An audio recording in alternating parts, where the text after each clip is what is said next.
ibu-ibu, saudara sekalian yang saya kasihi dalam kasih Tuhan Yesus Kristus. Salam satu roh.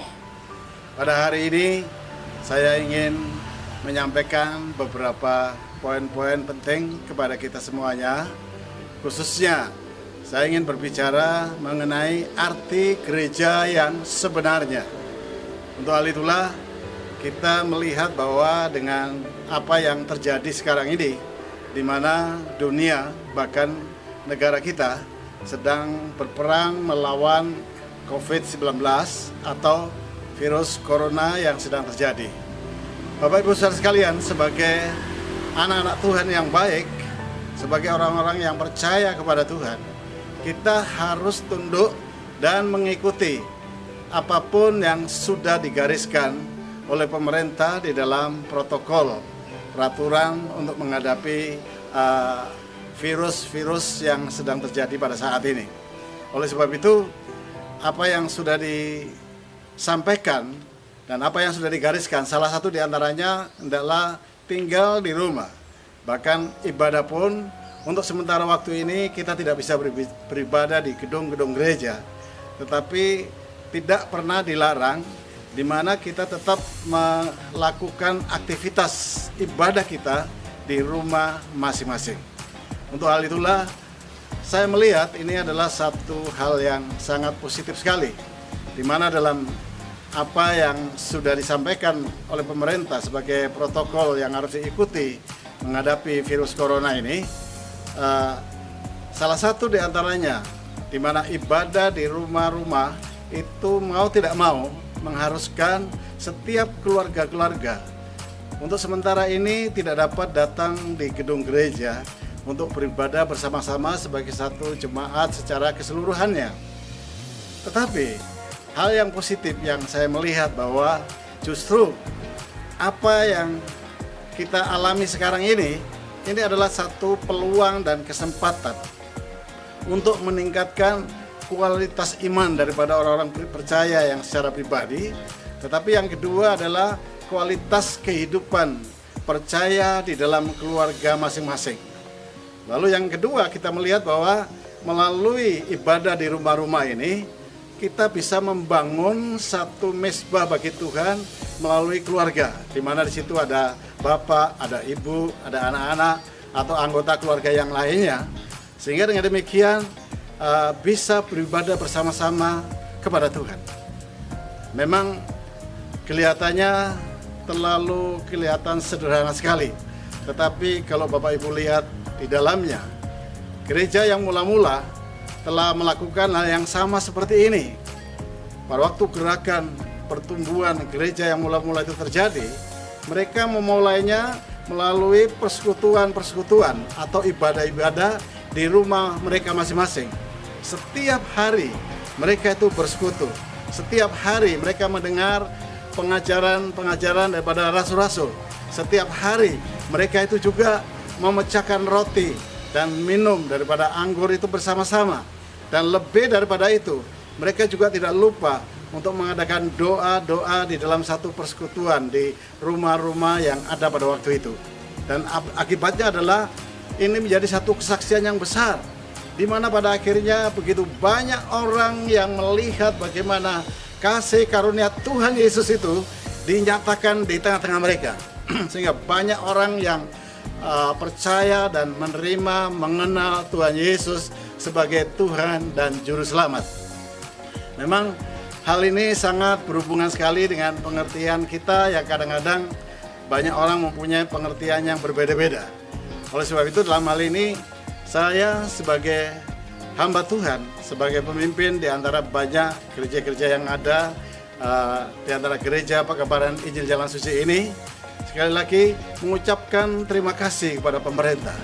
Karena pemerintah telah berjuang begitu rupa ya, memperjuangkan bagaimana rakyat ini termasuk kita yang ada di dalamnya supaya mengalami kehidupan sejahtera, damai, dan juga tidak kena dengan virus-virus corona yang sekarang ini sedang merajalela di berbagai tempat. Dan mengapa saya katakan hal ini? Karena melalui apa yang sudah diputuskan sebagai satu protokol yang pemerintah anjurkan setiap ibadah untuk diadakan di rumah-rumah, itu adalah cara di mana Tuhan mengembalikan kita kepada dasar-dasar kehidupan keimanan kita kepada Tuhan Yesus. Ya, sehingga dengan demikian kami juga berterima kasih karena tenaga-tenaga medis yang berjuang begitu rupa tanpa lelah, banyak di antara mereka bahkan harus meninggal atau mereka wafat oleh karena penanganan yang mereka lakukan terhadap orang-orang yang dilanda dengan virus corona ini. Itu sebabnya kita semuanya harus berdoa dan mendoakan agar Tuhan melindungi, ya, dan melindungi khususnya para perawat-perawat, dokter-dokter, tenaga-tenaga medis, tim-tim gugus depan yang berjuang tanpa pamrih, ya. Biar hal ini Tuhan sendiri yang akan membalas dan memberkati mereka semuanya. Bapak Ibu saudara sekalian, marilah kita dukung apa yang pemerintah sedang lakukan ini dengan cara mengikuti dan taat kepada peraturan-peraturan yang sudah disampaikan, terutama dalam protokol yang sudah diberitakan dan diberikan kepada kita semuanya. Oleh sebab itu, dari seluruh jajalan Gereja Jalan Suci ini, marilah kita mengikutinya. Oleh karena kita melihat bahwa salah satu pernyataan kehidupan baik kepada banyak orang di masyarakat secara umum ini adalah dengan cara di mana kita taat kepada keputusan-keputusan pemerintah yang dalam hal ini sesuai dengan firman Tuhan sebagai hamba Allah, kepada wali-wali atau kepada pejabat-pejabat di daerah-daerah sampai daerah yang ada di seluruh pelosok Indonesia ini. Nah, setiap jemaat Gereja Pekabaran Injil Jalan Suci yang ada di antara tempat-tempat yang ada itu, silakan untuk taat dan mengikutinya. Terlebih khususnya yang hari ini saya ingin sampaikan adalah di mana untuk sementara waktu ini ibadah tidak diizinkan, tidak diperkenankan di gedung-gedung gereja, atau dengan kata lain di mana menghindarkan dari kerumunan banyak massa yang datang atau kerumunan banyak orang, karena tujuannya adalah memutus rantai atau mata rantai daripada virus corona ini. Sehingga dengan demikian, mari kita semuanya mendukung tujuan pemerintah ini. Dan dari sisi positifnya adalah di mana kita bisa mengambil satu hikmah yang sangat luar biasa.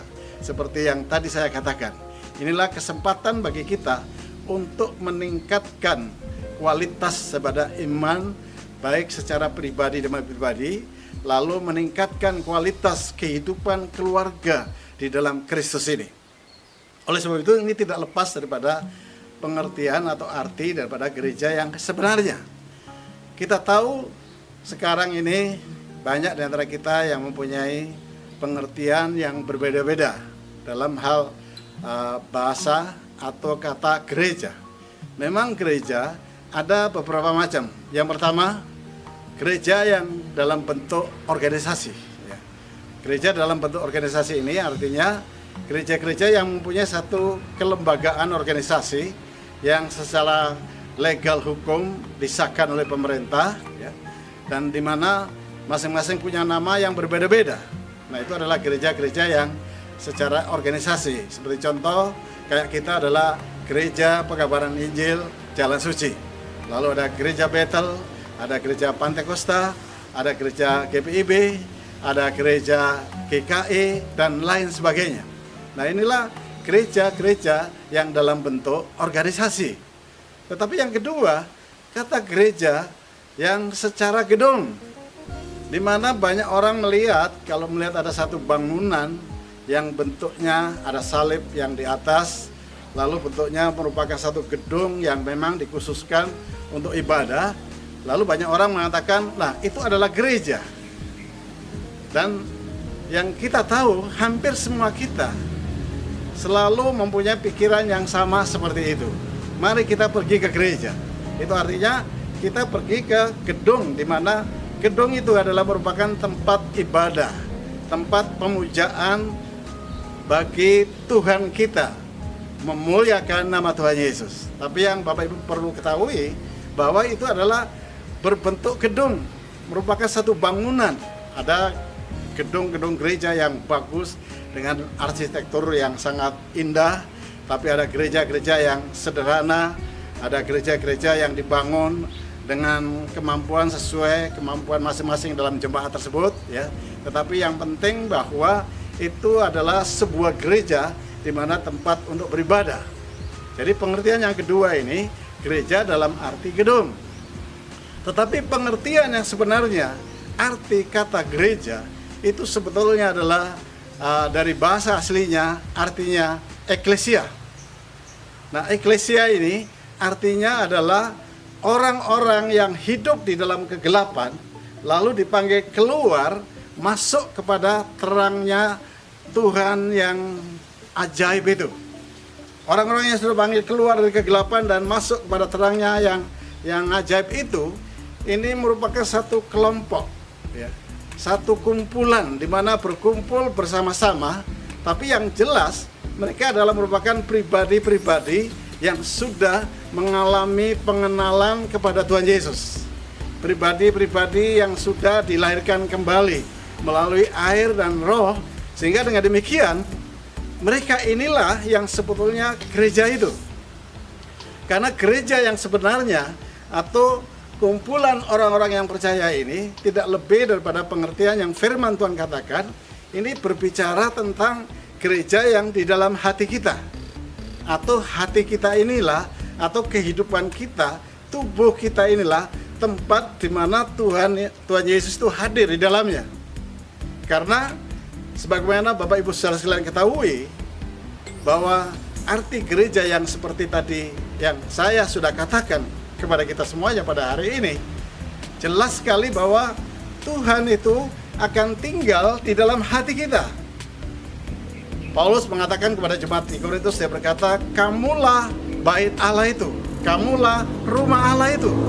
Jadi hidup kita ini atau hati kita ini menjadi tempat kediaman Allah, menjadi tempat kediaman daripada Tuhan Yesus. Jadi di dalam firman Tuhan dikatakan juga bahwa Tuhan tidak akan menempati bangunan-bangunan, gedung-gedung yang dibangun oleh manusia. Tetapi Tuhan itu akan tinggal di dalam setiap hati kita. Sehingga dengan demikian kita tahu kalau kita berkumpul atas namanya, firman Tuhan katakan 2-3 orang sehati atas namaku, maka aku akan hadir di tengah-tengahmu. Aku akan ada di situ.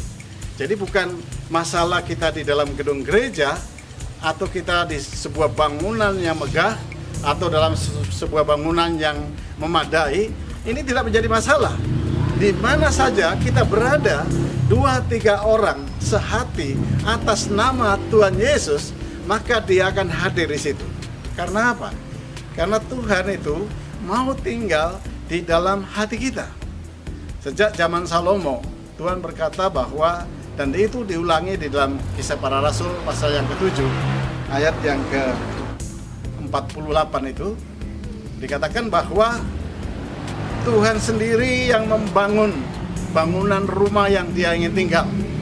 Artinya Tuhan tidak mau tinggal di dalam rumah yang dibangun atau gedung yang dibangun oleh manusia, yang dibuat dari batu bata, dari material yang dibangun oleh tukang-tukang. Tetapi Tuhan mau tinggal di dalam hati kita, karena dia sendiri yang akan membangun gerejanya. Oleh sebab itu Bapak Ibu saudara sekalian, marilah kita ingat melalui kebenaran firman ini bahwa sebetulnya sekarang kalau ada satu pertanyaan, siapakah gereja itu yang sebenarnya? Jadi jawabannya adalah gereja adalah Bapak Ibu saudara sekalian dan saya. Kitalah gereja yang dalam arti sebenarnya. Karena kita sudah keluar dari kegelapan dan masuk kepada terangnya yang ajaib itu. Dan kita berkumpul bersama-sama, minimal 2 orang, 3 orang. Yesus itu hadir di tengah-tengah kita. Itu sebabnya dengan adanya ibadah-ibadah keluarga, Saya yakin dan percaya kalau di situ ada 2-3 orang beribadah, mengagungkan, memuliakan nama Tuhan Yesus, maka dia itu akan hadir di tengah-tengah ibadah itu. Nah, oleh sebab itu kita akan melihat dulu bagaimana cara gereja yang sebenarnya itu dibangun. Satu kali Tuhan Yesus pernah bertanya kepada murid-muridnya. Dia bertanya kepada murid-muridnya, menurut kamu siapakah aku ini? Jadi menurut kamu siapakah aku ini? Sebagian di antara mereka mengatakan bahwa ada yang mengatakan Yohanes Pembaptis, ada juga yang mengatakan Elia, ada juga yang mengatakan Yeremia. Tetapi kita melihat Simon Petrus menjawab dengan benar di hadapan Tuhan, karena dia berkata, engkaulah Mesias, Anak Allah yang hidup itu. Dan disinilah saudaraku kita akan melihat bagaimana gereja itu akan dimulai dengan benar, ya. Karena pertanyaan yang Tuhan Yesus tanyakan kepada murid-muridnya, karena sudah sekian lama mereka mengenal Yesus, tetapi mereka tidak mengenal Tuhan Yesus itu dengan benar, sehingga mereka menjawab dengan berbagai jawaban yang berbeda-beda. Tetapi Petrus, dia katakan bahwa engkaulah Mesias, Anak Allah yang hidup itu.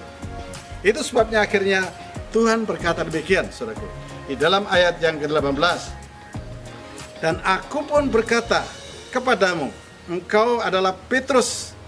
Di atas batu karang ini aku akan mendirikan jemaatku, dan alam maut tidak akan menguasainya. Kepadamu kuberikan kunci kerajaan surga.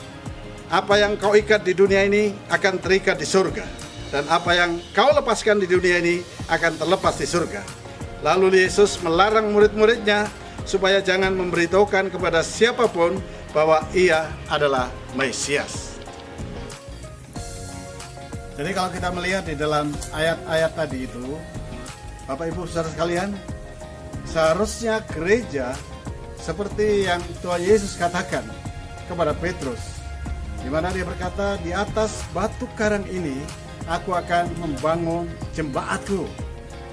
Itu artinya gereja tidak bisa dibangun hanya dengan cara-cara manusia.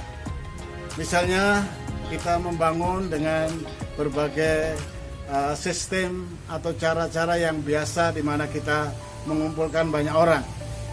Misalnya kita mengadakan satu event-event, satu acara-acara, misalnya mengundang orang-orang terkenal, mengundang artis-artis. Lalu sudah itu orang pada datang oleh karena undangan tersebut. Lalu akhirnya kita mulai memberitakan berita kabar kesukaan dari Tuhan Yesus ini. Dan ternyata sesudah itu kita langsung mendirikan gereja. Nah, cara-cara yang seperti ini sebetulnya bukan itu yang Tuhan inginkan. Dia berkata kepada Petrus, di atas batu karang ini aku akan membangunkan jemaatku. Artinya apa? Artinya di atas pengakuan daripada Petrus. Apa pengakuan Petrus? Pengakuan yang Petrus katakan adalah, engkau adalah Mesias, Anak Allah yang hidup. Artinya gereja harus dibangun di dalam kebenaran ini, dibangun di dalam pengakuan, pengenalan yang benar akan Tuhan Yesus. Karena dikatakan melalui perkataan yang Tuhan Yesus katakan kepada Petrus tadi itu, di atas batu karang ini, memang batu karang yang utama, yang sebenarnya adalah Tuhan Yesus. Tetapi kepada Petrus adalah bagian daripada batu karang itu, di mana dia mengatakan bahwa Yesus adalah Mesias, Anak Allah, itu datang bukan dari dirinya sendiri. Karena Tuhan Yesus katakan, Bapa atau Roh Bapa yang di dalam kamu yang mengatakan itu. Itu sebabnya Tuhan Yesus berulang kali mengatakan kepada murid-muridnya, bahkan dia memberikan satu perintah, pergilah kamu ke seluruh muka bumi ini dan beritakanlah Injil kerajaan itu. Yang pertama, jadikanlah semua bangsa itu murid-muridku. Lalu sesudah itu mereka dibaptis atas nama Bapa, Putra, dan Roh Kudus. Lalu mereka dihimpunkan dalam satu komunitas, dalam satu persekutuan di mana Yesus hadir di tengah-tengahnya. Jadi kalau kita lihat di sini Bapak Ibu Saudara sekalian, artinya apa? Gereja harus dibangun karena tadi saya katakan gereja yang sebenarnya itu adalah hati kita. Di mana hati kita ini tempat kediaman Tuhan itu bertakhta dalam hidup kita. Tetapi hati kita ini harus dimurnikan lebih dulu. Hati kita ini harus mempunyai keyakinan iman yang benar tentang Yesus. Jadi maksud daripada Tuhan Yesus, gereja dibangun atas pengakuan Petrus, itu berarti gereja dibangun di dalam setiap kepercayaan iman orang-orang percaya yang mengenal kebenaran dengan benar. Artinya mengenal Yesus dengan benar sebagai Tuhan dan Juru Selamat, mengenal Yesus sebagai penebus dosa, mengenal Yesus sebagai pengampun dosa, mengenal Yesus sebagai Tuhan dan Allah yang memberikan keselamatan di dalam hidup kita. Tidak hanya karena mujizat-mujizat yang kita alami, tetapi lebih daripada itu adalah pengenalan bahwa saya mengenal Yesus, saya mempercayai diri saya kepada Yesus dan menyembah Dia sebagai Tuhan, bukan karena pertolongan-pertolongan yang saya sudah terima, bukan karena saya sakit lalu disembuhkan, bukan karena saya kekurangan, saya dicukupi, tapi saya mengenal Tuhan Yesus itu dengan benar sebagai Mesias, sebagai anak Allah yang hidup. Sehingga dengan demikian, Bapak Ibu Saudara sekalian, kalau kita membangun jemaat, membangun gereja, itu harusnya dilandasi dengan dasar seperti ini. Jadi kalau tadi saya katakan bahwa kepada Petrus Tuhan memberikan kunci kerajaan. Artinya kepada Petrus diberikan satu wewenang, kepada Petrus diberikan satu kepercayaan untuk membuka berbagai rahasia kebenaran Allah yang tersembunyi berabad-abad, dan kunci kerajaan itu sudah dipercayakan kepada Petrus. Nah, akhirnya kita melihat bahwa melalui Petrus juga, melalui iman dan kepercayaan pengenalannya yang benar akan Yesus, maka Petrus juga menjadi dasar daripada bangunan gereja itu. Jadi dasar bangunan gereja kita lihat adalah Tuhan Yesus. Lalu yang kedua, Petrus berkata bahwa di atas para rasul-rasul dan nabi-nabi itu sebagai dasar, dan Tuhan Yesus itu sebagai batu penjuru. Batu-batu yang hidup yang sudah dibuang oleh tukang-tukang. Artinya kita lihat kedatangan Yesus ke dunia, ya, semua kebanyakan orang-orang pada waktu itu menolak Dia. Tetapi yang dibuang oleh para ahli-ahli agama, ahli-ahli hukum Taurat, melalui Yesuslah sebetulnya gereja yang sebenarnya itu harus dibangun. Dan sekali lagi, kalau Tuhan Yesus katakan seperti yang Dia berkata kepada Petrus, di atas pengakuan Petrus, yaitu Yesus sebagai Mesias anak Allah, Dialah sebagai dasar bangunan gereja itu. Kalau dikatakan sebagai batu penjuru, artinya ukuran lurus dan tidaknya penjuru, batu penjurunya adalah ukuran yang pas, itu adalah Yesus sendiri. Oleh sebab itu, gereja tidak akan gampang bisa bertahan lama, ya. Gereja tidak akan bisa bertahan menghadapi berbagai kesulitan, bahkan aniaya-aniaya yang akan dialami, tekanan-tekanan, kesulitan-kesulitan, kesukaran, itu sulit. Mengapa banyak gereja yang tidak mampu dan banyak yang akhirnya hancur? Sebab sebagaimana tadi saya katakan, gereja itu bukan organisasi, gereja itu bukan gedung, ya. Kalau gedung yang kita bangun sewaktu-waktu bisa dihancurkan oleh manusia. Gedung yang kita bangun dengan susah payah, dengan biaya yang cukup banyak, itu dengan mudah dalam waktu sekejap bisa dibakar, diporak-porandakan oleh para preman-preman, oleh para orang-orang yang anti kepada Tuhan Yesus. Tetapi kita lihat Bapak Ibu Saudara sekalian, tadi Tuhan Yesus katakan kepada Petrus, karena jemaat yang kubangun ini di atas kepercayaan yang sudah diberikan kepada Petrus, alam maut pun tidak bisa mengalahkannya. Jadi gereja yang sebenarnya ini tidak dapat dibinasakan oleh maut sekalipun, oleh aniaya yang besar sekalipun. Karena apa? Gereja itu ada di dalam kita. Gereja itu ada dalam diri kita. Sehingga dengan demikian, maut pun tidak bisa mengalahkan. Itu sangat luar biasa. Itu sebabnya kalau saudara lihat, saudara perhatikan di mana-mana, di berbagai tempat, makin banyak gereja mengalami kesulitan, kesengsaraan, tekanan, dan lain sebagainya. Gereja itu makin bertumbuh dan berkembang. Makin dianiaya, makin ditekan. Itu sebabnya banyak kita lihat di beberapa negara-negara, di negara tirai bambu, negara-negara yang lainnya, ada pergerakan di bawah tanah. Maksudnya adalah kegiatan mereka, kepercayaan mereka pada Tuhan Yesus ini sangat dihambat, bahkan ditekan. Kalau perlu mereka dimasukkan penjara, mereka dianiaya. Tetapi luar biasa, karena gereja yang sebenarnya di dalam hidup mereka, hati mereka yang sudah menjadi gereja itu tidak dapat dihentikan. Pertumbuhan perkembangannya tidak bisa dihentikan. Sama seperti kalau Bapak Ibu punya sebuah bola voli kayak, atau bola apa saja. Coba kalau bola itu kita lemparkan, ya, kita pantulkan di aspal atau di tanah atau di mana saja yang keras, ya, makin kita banting itu atau kita lemparkan itu bola, dia makin melenting ke atas, ya. Jadi itu artinya gereja Tuhan yang sebenarnya tidak dapat dibinasakan. Dia akan bertumbuh terus sampai pada kedatangan Tuhan Yesus yang kedua kali. Itulah sebabnya kita bersyukur dengan hal ini. Jadi dengan demikian, tadi sudah saya katakan, karena gereja itu adalah dalam hati kita. Kalau 2-3 orang sehati atas namaku, maka aku ada di tengah-tengahmu. Itu berarti kehadiran Tuhan itu tidak harus di sebuah gedung, tidak harus di sebuah bangunan yang megah, tetapi di mana saja ada 2-3 orang yang berkumpul menyembah Dia dengan sehati, maka melalui Roh Kudusnya Tuhan Yesus itu akan hadir.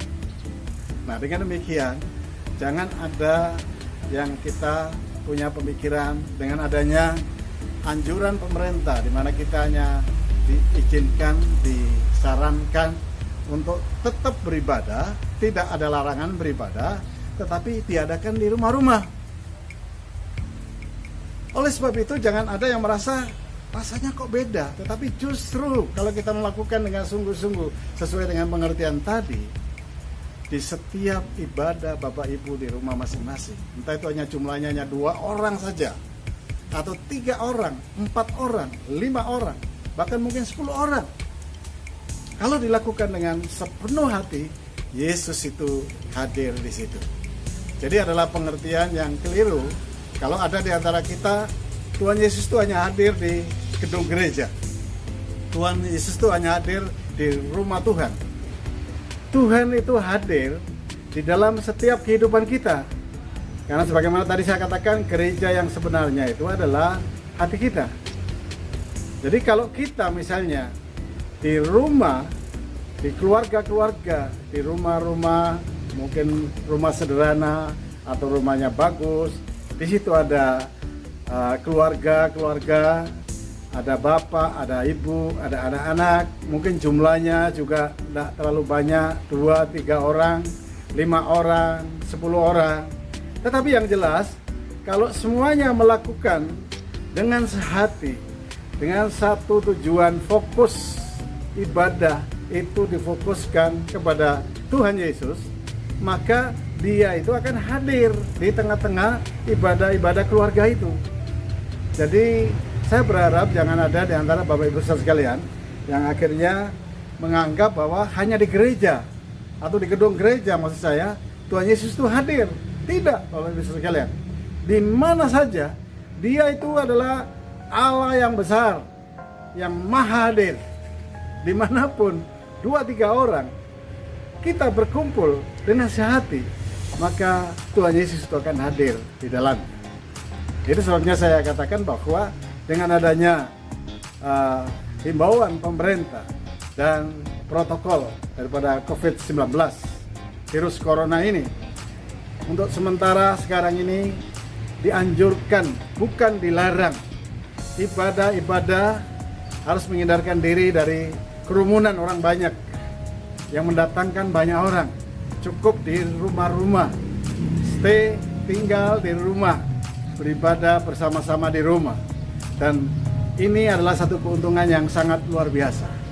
Jadi sebenarnya jangan ada bahwa ibu sekalian yang merasa, waduh, saya salah kalau tidak bisa beribadah bersama-sama. Padahal ibadah hari Minggu atau hari-hari tertentu yang lainnya, di mana semua anggota jemaat itu berkumpul, itu adalah merupakan ibadah raya. Nah, ibadah raya ini harus ditunjang oleh ibadah dalam keluarga-keluarga. Nah, ibadah keluarga ditunjang oleh ibadah pribadi lepas pribadi. Karena ibadah itu harus difokuskan kepada Tuhan Yesus. Karena itulah, kalau pengertian ini kita sudah dapatkan dalam kehidupan kita, maka gereja dalam arti yang sebenarnya itu tidak akan bisa dibinasakan, tidak bisa dihancurkan. Sebagaimana kita tahu apa yang Tuhan Yesus katakan kepada Rasul Petrus tadi itu, bahwa maut sekalipun tidak akan dapat membinasakan kamu. Itu sama dengan satu pernyataan yang Tuhan Yesus katakan, karena cintaku kepada rumahku ini menghanguskan hatiku. Itu menunjukkan bahwa begitu sayang Tuhan itu kepada gerejanya, bukan kepada gedung gereja, bukan kepada organisasi, tetapi kepada pribadi-pribadi, kepada hati-hati yang dimana sebagai rumahnya, dimana Yesus tinggal dalam setiap kehidupan kita. Untuk hal itulah, Bapak Ibu sekalian, yang berikutnya atau yang kedua, gereja juga bisa disebut sebagai tubuh Kristus. Karena apa?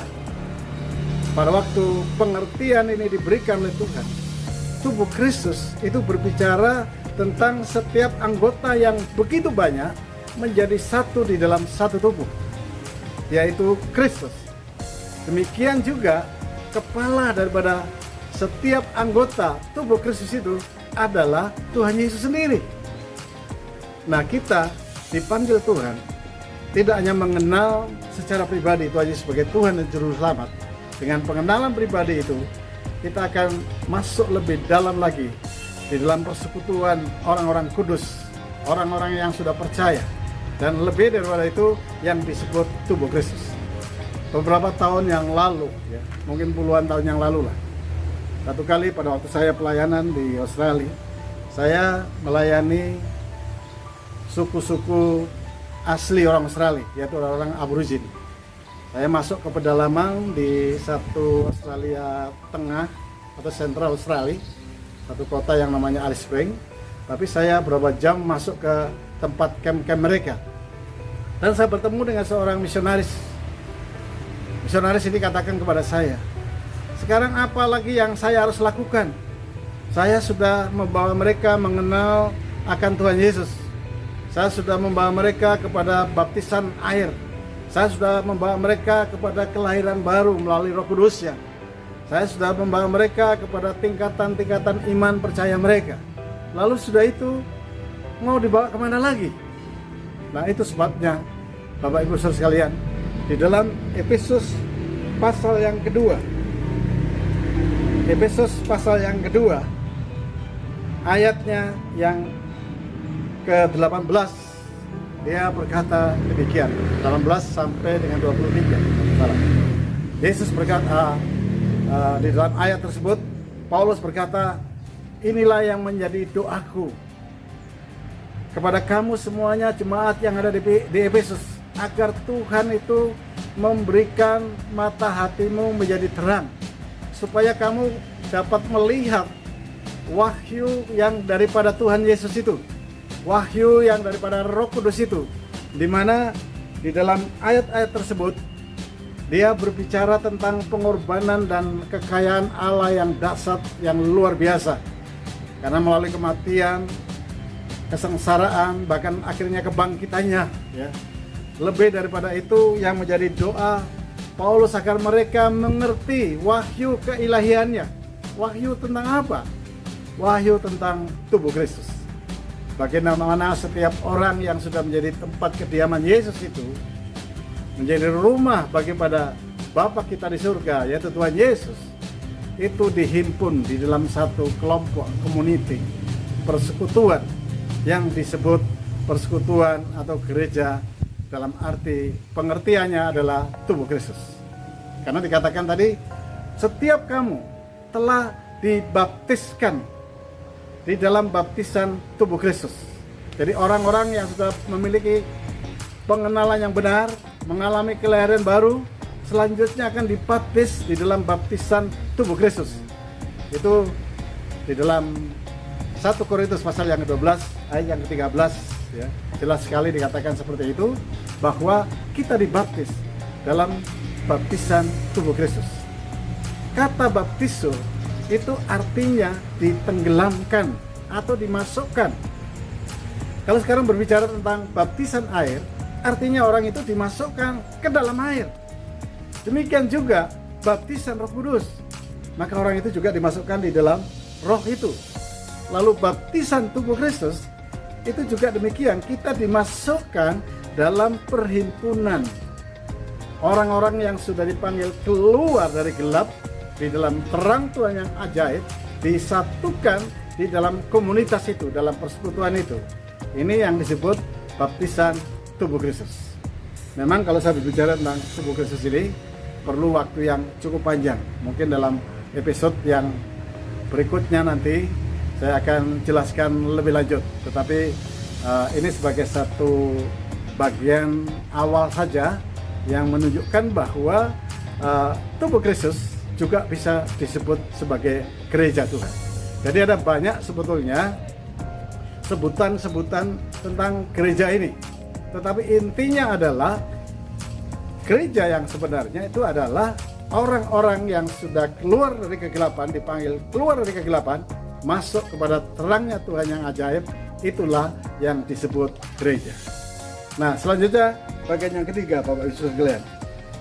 Kalau kita melihat di dalam pengertian ini, gereja yang mula-mula telah hidup melaksanakan kewajiban mereka sebagai anggota jemaat, sebagai anggota gereja yang sebenarnya, di mana mereka hidup sebagai satu komunitas, sebuah keluarga.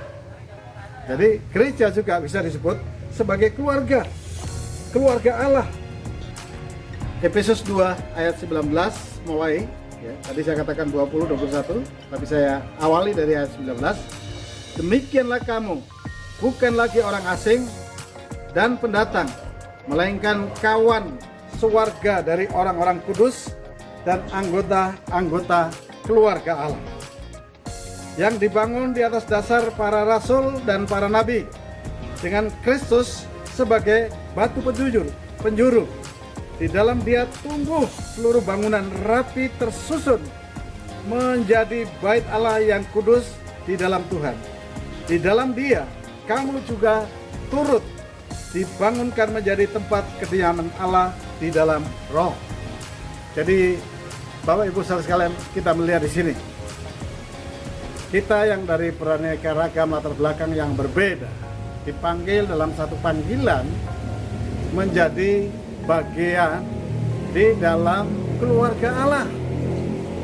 Jadi panggilan ini kita dikumpulkan sebagai satu keluarga. Jadi gereja yang sebenarnya itu akan indah kalau kita melakukan kebenaran ini. Jadi bukan hanya sebagai satu organisasi, satu perkumpulan organisasi biasa, atau kayak orang yang kumpul-kumpul di dalam satu kumpulan arisan atau apa saja, ya. Tetapi di dalam hal ini kita lihat gereja dalam arti yang sebenarnya yang berikutnya ini adalah sebagai keluarga. Jadi sebagai keluarga itu artinya ada hubungan yang erat satu dengan yang lain, mempunyai satu komunitas, sebagai sahabat, satu kehidupan bersama-sama yang sangat luar biasa. Karena di dalam 1 Timotius pasal yang ketiga, ayat yang ke-15, dikatakan bahwa pola kehidupan kita ini harus pola hidup sebagai jemaat yang keluarga, atau sebagai sebuah keluarga di dalam jemaat Tuhan. Itu artinya hubungan kita satu dengan yang lain begitu akrab, begitu dekat, sama kayak gereja yang mula-mula. Mereka itu bersekutu bersama-sama, berdoa bersama-sama, mengikuti pengajaran rasul-rasul bersama-sama, memecahkan roti bersama-sama. Dan lebih daripada itu, sampai-sampai ya, harta milik mereka pun itu menjadi milik bersama-sama. Jadi siapa yang kekurangan, siapa yang punya kelebihan, mereka saling melengkapi satu dengan yang lain, saling menolong satu dengan yang lain. Kehidupan di dalam satu keluarga tubuh Kristus, kehidupan di dalam satu keluarga jemaat itu dibuktikan dalam kehidupan kebersamaan mereka. Nah, itulah sebabnya Bapak Ibu sekalian, kita perlu memperhatikan kalau sekarang tujuan daripada pemerintah menganjurkan setiap kita supaya hanya beribadah di rumah. Itu berarti satu kesempatan yang sangat baik sekali, sangat indah sekali, di mana kita boleh meningkatkan lebih dalam lagi, ya, membangun keluarga-keluarga yang tadinya seorang ayah atau seorang bapak karena kesibukannya, demikian juga seorang ibu mungkin sebagai wanita karir, sulit berjumpa dengan anak-anaknya, tidak ada kesempatan dengan anak-anaknya untuk bersekutu, bertemu. Demikian juga yang kita lihat di dunia pendidikan. Sekarang anak-anak harus belajar di rumah, mau tidak mau orang tua harus menjadi guru bagi anak-anaknya sendiri, dan bisa merasakan begitu sulit dan begitu beratnya. Tetapi satu hal yang sangat-sangat positif, terjadi satu interaksi yang sangat dekat, sehingga ini akan membangun satu hubungan yang indah, yang pada akhirnya keluarga itu akan mengalami satu pemulihan, mengalami restorasi. Dan saya yakin serta percaya, kalau keluarga ini sudah begitu kuat, maka pembangunan gereja yang secara umum atau jemaat yang secara umum dalam ibadah raya itu akan kelihatan pertumbuhan, perkembangan yang secara signifikan. Nah, itulah sebabnya Bapak Ibu sekalian, marilah kita menyikapi ini dengan hati yang terbuka, ya, dengan hati yang penuh perhatian khususnya kepada Tuhan. Kita jadikan Yesus itu sebagai fokus segala-galanya dalam hidup kita.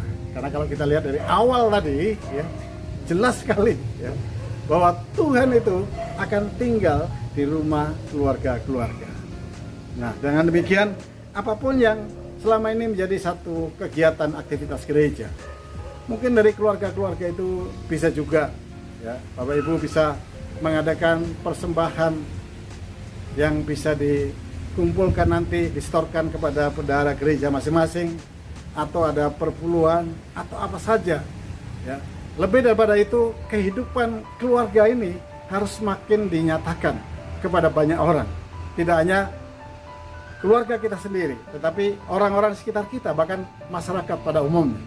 Jadi dengan demikian, kebaikan Tuhan itu akan menjadi satu kesaksian yang hidup di dalam diri kita masing-masing. Mungkin banyak Bapak Ibu sekalian yang tidak tahu bagaimana cara memulainya, ya. Yang kita tahu sebagaimana apa yang dikatakan dalam firman Tuhan, bagian yang ketiga, ya, bagaimana cara ibadah kita, ya. Coba silakan nanti baca di dalam 1 Korintus 14 ayat yang ke-26 sampai selesai. Tapi ayat 26 itu dikatakan, jikalau kamu berkumpul bersama-sama. Jadi berkumpul itu tidak terbatas, entah banyak orang, entah sedikit orang. Kalau kita lihat tadi, 2 orang saja sudah cukup Tuhan itu hadir di situ. 3 orang, lebih dari itu Tuhan juga tetap hadir. Nah, itu sebabnya nasihat yang Paulus katakan kepada jemaat di Korintus ini, jikalau kamu berkumpul bersama-sama, dalam ibadah-ibadah keluarga misalnya, hendaklah masing-masing itu membawa persembahan. Yang dimaksud sini bukan persembahan berbentuk finansil, bukan berbentuk uang atau barang atau apa saja. Persembahan yang dibawa di sini adalah, coba perhatikan dalam ayat-ayat tersebut, dikatakan sebagian dengan mazmur, sebagian dengan pujian, sebagian dengan bahasa roh, sebagian dengan mengartikan bahasa roh, sebagian lagi dengan kenyataan daripada Roh Kudus, atau dengan kata lain disampaikan di situ penglihatan yang dari Roh Kudus. Jadi karunia-karunia roh bisa diimpartasikan di dalam ibadah bersama-sama itu. Nah, bagaimana caranya? Semuanya kita harus mengikuti proses-proses yang tadi sudah saya katakan itu. Kalau kita sudah memiliki pengenalan yang benar akan Yesus, kita sudah dilahirkan kembali melalui air dan Roh Kudus, maka yang selanjutnya ibadah kita juga itu merupakan satu persekutuan. Leadernya, pemimpinnya adalah Roh Kudus. Jadi Bapak Ibu jangan pikirkan dulu cara-cara ibadah atau yang disebut pada umumnya liturginya kayak apa, caranya kayak apa. Mulai saja dengan doa, mulai saja dengan hati yang terbuka kepada Tuhan, melalui doa, penyembahan, pujian, ya. Sesudah itu serahkan. Yang memimpin ibadah ini biarlah Roh Kudus sendiri yang akan bekerja di dalamnya. Karena kalau Roh Kudus yang bekerja, Dia akan memakai kita semua yang hadir di situ. Entah itu bapak, entah itu ibu, atau anak-anak, ya. Ada sesuatu yang dipersembahkan. Jadi masing-masing dengan niat hati, bukan hanya untuk menerima, tetapi adalah untuk mempersembahkan sesuatu. Persembahan yang dipersembahkan tadi, ya, bisa juga karunia-karunia Roh Kudus tadi itu. Ada suara Tuhan, ada nubuatan, ada karunia bahasa roh, ada penglihatan-penglihatan, ada kesaksian, ada pengajaran, ada doa, ada pengalaman-pengalaman yang Roh Kudus telah lakukan dalam hidup kita. Kita bisa sharekan, kita bisa bagikan. Jadi dengan demikian saya percaya kalau ini Bapak Ibu sudah lakukan, nanti Roh Kudus yang akan menolong dan memimpin kita. Jadi jangan takut, jangan khawatir apa yang harus saya lakukan. Justru kalau kita tidak tahu apa yang kita harus lakukan, maka Roh Kudus yang akan melakukan segala sesuatu yang tidak bisa kita lakukan. Amin. Haleluya, puji Tuhan. Jadi dengan demikian saya percaya kalau Bapak Ibu bisa melakukan ini, ya, sudah tentu kalau kita butuh pembimbing, perlu pembinaan, hubungi para penatua-penatua yang ada di jemaat-jemaat masing-masing, atau hamba-hamba Tuhan full fungsi, atau istilah yang saya katakan itu adalah HT2F, ya. Mereka bisa datang untuk memberikan dan menolong kita semuanya, ya, lalu membagikan hal-hal ini, sehingga dengan demikian persekutuan keluarga itu, ya, saya lebih senang memakai istilah persekutuan keluarga atau persekutuan ibadah dalam keluarga. Boleh juga dengan istilah seperti itu. Itu akan hidup dan akan ada pengalaman-pengalaman yang indah yang akan Bapak Ibu Saudara sekalian akan alami. Sehingga dengan demikian kita akan belajar bagaimana caranya kita ini bisa dipakai oleh Tuhan melalui berbagai karunia yang Tuhan sudah berikan kepada kita. Sehingga satu saat nanti kalau pada akhirnya kita masuk dalam ibadah raya, kita sudah terbiasa dengan kehidupan bersama-sama dalam keluarga itu, maka dengan demikian kita akan menjadi berkat bagi banyak orang. Sehingga dengan demikian iman perjalanan kehidupan kita itu akan bertumbuh, ya. Jadi tidak berhenti hanya sebagai penerima berkat, tetapi kita juga akan bisa membagikan berkat kepada banyak orang. Sehingga dengan demikian Bapak Ibu sekalian, saya percaya, ya, melalui kebenaran ini, marilah kita mau melakukan apa yang Tuhan sudah berikan kepada kita semuanya, dan seluruh jemaat gereja Jalan Suci yang ada di seluruh Indonesia ini, ya. Mari, jangan ada yang tidak melakukan ibadah atau persekutuan di keluarga masing-masing. Ya. Tingkatkan ya, apa yang kita lakukan dalam keluarga kita masing-masing ini. Karena dengan demikian, Tuhan yang akan menolong kita. Sehingga dengan demikian, saya percaya menghadapi kondisi yang sedang terjadi, di mana semua orang, semua pemerintahan berperang melawan COVID-19 atau virus corona ini, ya, kita tetap hidup dalam satu kesatuan kebersamaan di dalam Roh Kudus, ya. Jadi meningkatkan kebersamaan sebagaimana semboyan atau prinsip yang disampaikan oleh Gereja Pekabaran Injil Jalan Suci, di mana kehidupan bersama-sama di dalam tubuh Kristus. Lalu yang kedua, ya, ibadah bersama-sama di dalam tubuh Kristus. Dan yang ketiga, pelayanan bersama di dalam tubuh Kristus. Lalu yang keempat, kepemimpinan bersama di dalam tubuh Kristus. Nah, itu poin-poin yang saya percaya melalui fase-fase yang sekarang sedang terjadi ini nanti akan meningkat, ya, menjadi satu dasar yang kuat. Gereja ini akan berkembang meledak secara signifikan bagi kemuliaan nama Tuhan Yesus. Oleh sebab itu sekali lagi, inilah yang bisa saya bagikan kepada Bapak Ibu sekalian. Tapi sebelum itu, mari kita berdoa biar Roh Kudus yang hadir di dalam setiap ibadah yang Bapak Ibu adakan di rumah masing-masing. Bapa yang mencintai kami, di dalam nama Tuhan Yesus Kristus, kami percaya bahwa hati kami ini adalah tempat di mana Engkau diam, tempat di mana Engkau tinggal, sehingga dengan demikian Tuhan akan muncul di mana 2-3 orang di antara kami berkumpul, Engkau ada di tengah-tengah kami. Oleh sebab itu, mari kiranya Engkau hadir melalui kuasa Roh Kudus-Mu, dan Roh Kudus-Mu akan turun di setiap ibadah-ibadah yang dilakukan, persekutuan-persekutuan yang ada di rumah-rumah. Akan terjadi banyak hal yang tidak mereka pikirkan sebelumnya, di mana Tuhan hadir dengan kuasa Roh Kudus-Mu. Kalau ada yang susah, kalau ada yang tertekan, kalau ada yang terintimidasi, Tuhan bebaskan, merdekakan, dan mereka menerima damai sejahtera yang daripada Tuhan, menerima kemerdekaan daripada Tuhan. Kalau ada yang masih takut oleh karena kondisi yang sedang terjadi ini, dalam nama Yesus biarlah Roh Kudus-Mu membebaskan mereka dari roh-roh ketakutan itu. Dan kami percaya ya Tuhan, melalui apa yang kami lakukan saat ini, biarlah Roh Kudus-Mu diimpartasikan, karunia-karunia Roh-Mu diimpartasikan di dalam persekutuan-persekutuan di rumah masing-masing ini. Di dalam nama Yesus, kehadiran-Mu akan menjadi nyata, sehingga dengan demikian semua kami yang sudah mendengar, menerima, melakukan akan diberkati oleh Tuhan. Tuhan Yesus memberkati kita semuanya. Haleluya. Amin.